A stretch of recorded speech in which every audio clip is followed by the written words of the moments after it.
Bonjour, bienvenue sur ma chaîne. Aujourd'hui, je vais faire des bagels faibles en glucides, mais qui vont contenir beaucoup de protéines. Donc, ça va être des bagels à base de fromage cottage. Donc, c'est une recette qui demande très peu d'ingrédients et puis on obtient là, de très beaux bagels. Et puis, c'est souvent difficile d'atteindre le 25 grammes de protéines au déjeuner.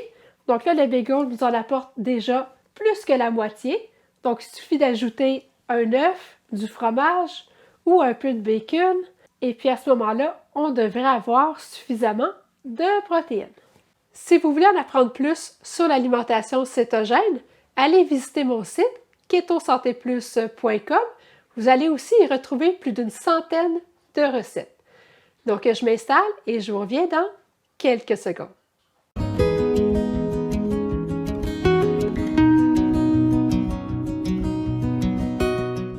Je vais commencer par préchauffer le four à 350 degrés Fahrenheit. Dans mon robot culinaire, je vais mettre 2 tasses de farine d'amande. Je vais ajouter 1 tasse de fromage cottage. Donc idéalement un fromage cottage avec 4% de matière grasse. Un œuf. 2 cuillères à thé de poudre à pâte, 1 cuillère à thé de gomme de xanthan, mais c'est optionnel. Si vous n'en avez pas, vous pouvez quand même faire la recette. Et puis 1 demi-cuillère à thé de sel. Je vais bien mélanger.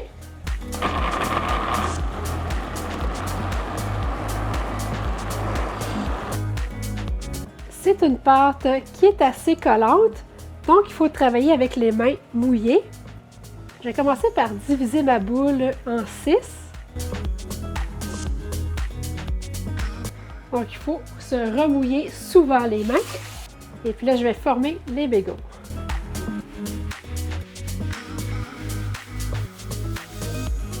Donc, avec les mains mouillées, ça se travaille vraiment très, très bien.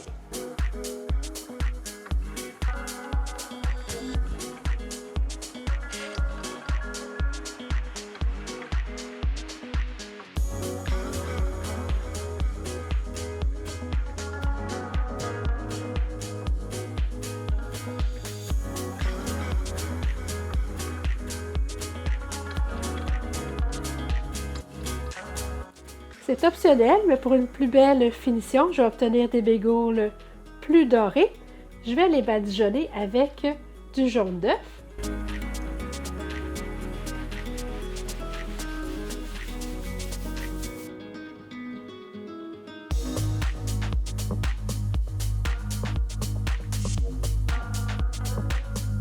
Et puis, je vais les saupoudrer d'un peu d'assaisonnement à bagel. Ça aussi, c'est optionnel. Vous pouvez aussi tout simplement les saupoudrer avec un peu de graines de sésame.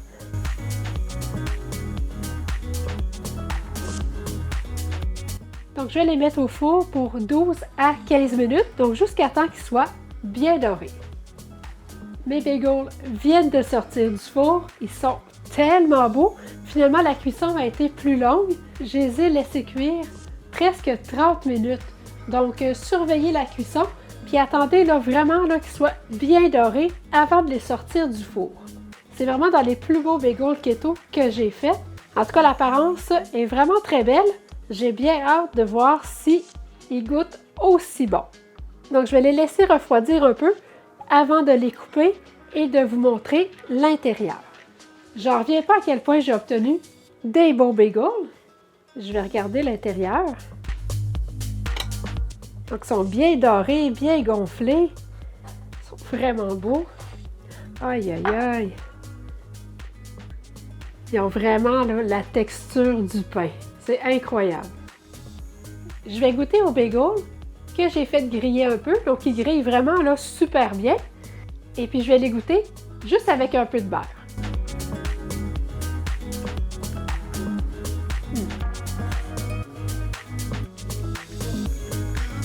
Je vous dis, ils sont vraiment là, incroyables. Et puis comme je les ai fait griller un peu, l'extérieur devient croustillant. Je vous le dis, là, c'est excellent. C'est vraiment là, de très, très bons bagels. Et puis pour accompagner les bagels, j'ai trouvé le fromage à la crème Lactantia Et puis, je trouve que la liste d'ingrédients là, est vraiment très intéressante. C'est la plus belle liste d'ingrédients que j'ai vue. Ça contient seulement du lait, de la crème, du lait écrémé évaporé, du sel et de la culture bactérienne. Donc, une liste d'ingrédients très courte et puis seulement des ingrédients naturels. Donc, selon moi, là, c'est un excellent produit. Avant de vous parler des valeurs nutritives, faites-moi un thumbs up si vous aimez la vidéo. Vous devriez obtenir 6 bagels. Chaque bagel va contenir 22 g de lipides, 4 g de glucides nets et puis 13 g de protéines. N'hésitez pas à partager la vidéo et si vous n'êtes toujours pas abonné à ma chaîne, n'oubliez pas de le faire pour ne manquer aucune nouvelle recette. Merci et à bientôt!